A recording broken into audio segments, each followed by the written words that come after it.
And it's the actual fun right here. It's just walking down the hallway. There's a TV on and nobody's watching it. What a waste. I'm going to turn that off. Where is the remote? Oh, there it is. Welcome back. It's the most wonderful time of the year. Tomorrow marks the only day in the year that us dads can put our feet up. Right, there we go. Turn it off.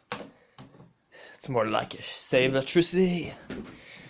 Okay, so my topic for today is how I think it's ridiculous how in Ireland, whenever it's raining or it's cold or damp or cloudy, dull, there's so few people out. But then when the weather gets warm and sunny like it is today, it's very warm outside, like 20 degrees Celsius, I'd say.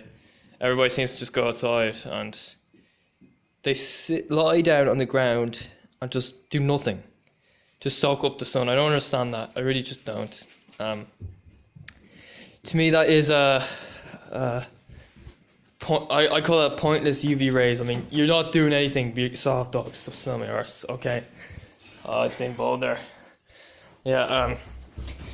You could do something so much better than just lying down. I mean, that's what I don't understand. I mean, Irish people getting sun cancer. I mean, not just Irish people, I should say. I say like people all over the world, I'm sure, are getting sun cancer.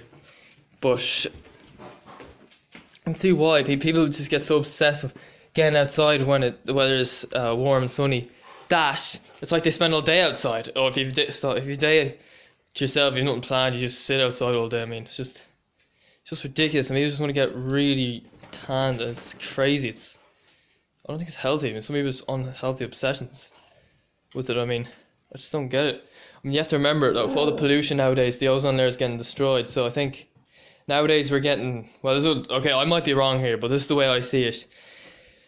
Because of the pollution, the ozone layer is getting destroyed. We're getting less protection from these UV rays. So yeah, like I say, 40 years ago, people spent more time outside 40 years ago than they do today. And I think that's a fact. People just weren't inside as much. There's more of the jobs were outdoors. People spent more time outdoors. More people walked, cycled around instead of being stuck in a car. Yeah, so I mean, people are outside more. And yes, people are getting more skin cancer today. It's because of the pollution.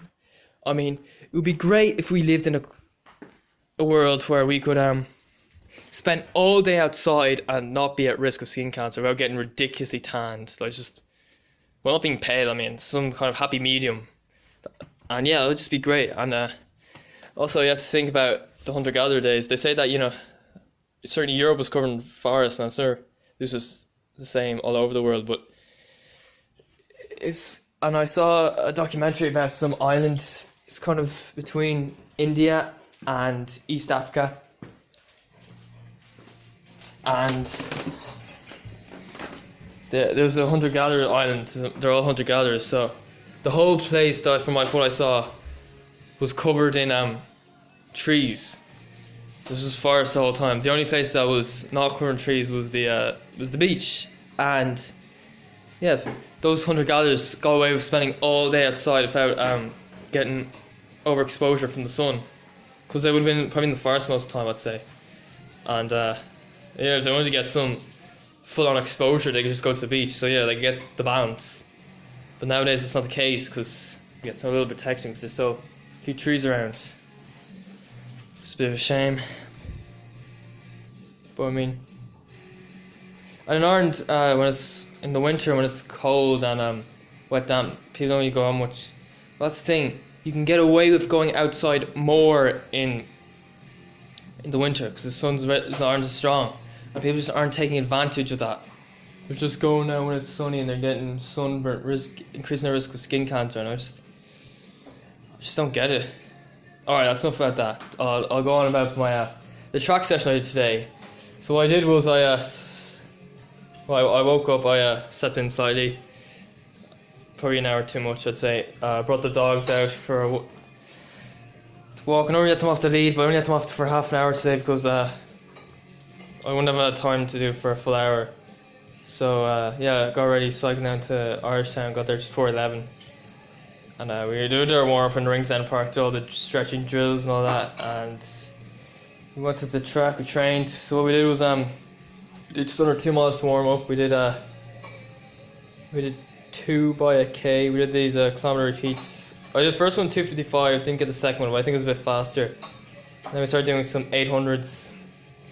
Bob was the main man of the group. Robert Corbally, he was leading us off. He's a 69-second lap pace for the 800s and the 1000s. So that's for the 800s, that's 2:18. Which only not that far off my 800 meter PB, and for the 100 repeats, that would be, I think,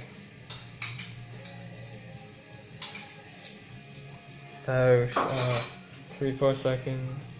Or so it would have been the 800s and 2:18, so 34 more seconds. That would be 2:52. Would it? I think it's going to be faster than that. Oh, maybe. Okay. Yeah, I might just keep up with that pace for most of it. Actually, for the first kilometer, I was a little bit back. I was thinking that I'd struggle with the kilometer repeats because they were fast enough. And the second one, I felt comfortable, so on the second one, I kept up with them. Didn't quite stay with them, but I was pretty closest to them. I kept up with them for the first 2 800s, I think. Then after that, I just fell off the pace. And but still, I feel like I've improved my strength, and I think I've changed my training slightly just this week. So what I was doing before was I was doing 2 track sessions a week and 5 recovery runs. So this week, instead of doing that, I did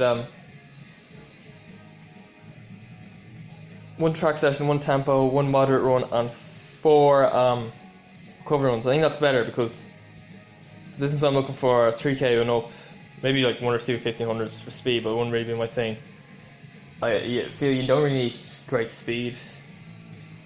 In fact, I forgot to mention, I did some 150 meters at the end of the session, like 4 by 150 meters, and I wasn't going that fast. I was checking the pace. I was like 335, 340 mile pace towards the end. So I think I'm improving like for the 150. So I was doing 100 meter repeats before, like ages ago at Kilboggan Park. I was doing looking at my watch, like 350 mile pace for 100. So 150, yeah, I'm going faster. You know, it's a bit longer.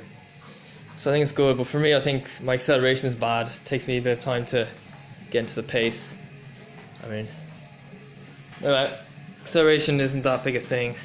Maybe if in 1500 meter tactical races, it is.